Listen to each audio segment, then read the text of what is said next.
सबसे पहले आपको ममता दीदी का बयान ही सुनवा देती हूँ।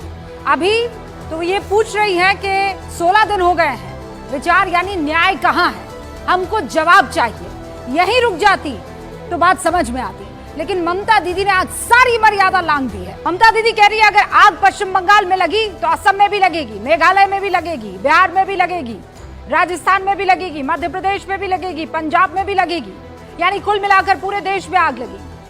ममता बनर्जी को जवाब चाहिए। किस बात का जवाब चाहिए? कि उनके मुख्यमंत्री रहते हुए, उनके स्वास्थ्य मंत्री रहते हुए, उनके वहां पर गृह मंत्री रहते हुए एक डॉक्टर बिटिया के साथ जघन्य अपराध कैसे हो गया? इसके लिए भी मादा चाहिए, और शायद ये मादा ममता बनर्जी में है। इसके लिए शर्म की हर मर्यादा टूट जानी चाहिए, और वही आज मुख्यमंत्री साहिबा करती हुई दिखाई दी। ये बयान एक प्रदेश के मुख्यमंत्री का है जो संवैधानिक पद पर बैठी है, जिनके प्रदेश में 20 दिन पहले एक महिला डॉक्टर के साथ हैवानियत हुई है, और फिर उसकी कर दी। इसका जवाब देने की बजाय ममता बनर्जी, माफी मांगने की बजाय ममता बनर्जी राजनीति कर रही हैं, सियासत कर रही हैं, और कह रही हैं कि पीएम को पद से इस्तीफा दे देना चाहिए। कह रही हैं कि सीबीआई ने अब तक इंसाफ क्यों नहीं दिलाया है।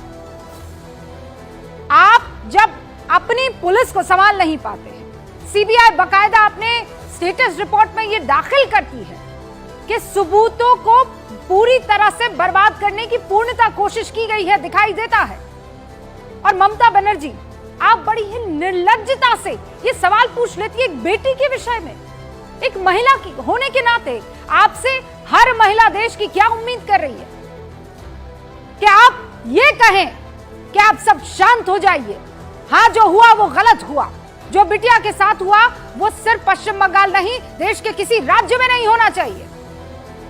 और आप यहां संवैधानिक पद पर बैठे होने के बावजूद ये कह रही है आग यहां लगी है तो वहां भी लगेगी, यहां भी लगेगी, ऐसे भी लगेगी, वैसे भी लगेगी। आप ना सुप्रीम कोर्ट के ऑर्डर को मानती हैं, जहां कहा गया कि पीसफुल प्रोटेस्टर्स के साथ किसी तरह की नाइंसाफी नहीं होनी चाहिए पुलिस की तरफ से, आपने नहीं माना।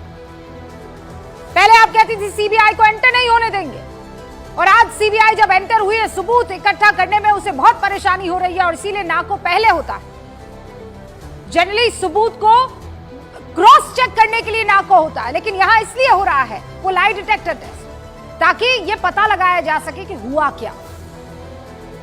और आज ममता बनर्जी भरे मंच पर बड़ी सी रैली करती हुई नजर आती है, और फिर वहां पर वो लहजा जो एक महिला होने के नाते उन्हें आज थोड़ा दबा कर रखना चाहिए था। आक्रोश अगर जाहिर करना था उन्हें, तो उन लोगों के खिलाफ करना था जो वाकई उस महिला डॉक्टर के हैं, सिस्टम की जिन्होंने की है। लेकिन आक्रोश सियासी तौर पर वो किसी और चीज पर निकालती हुई नजर आई।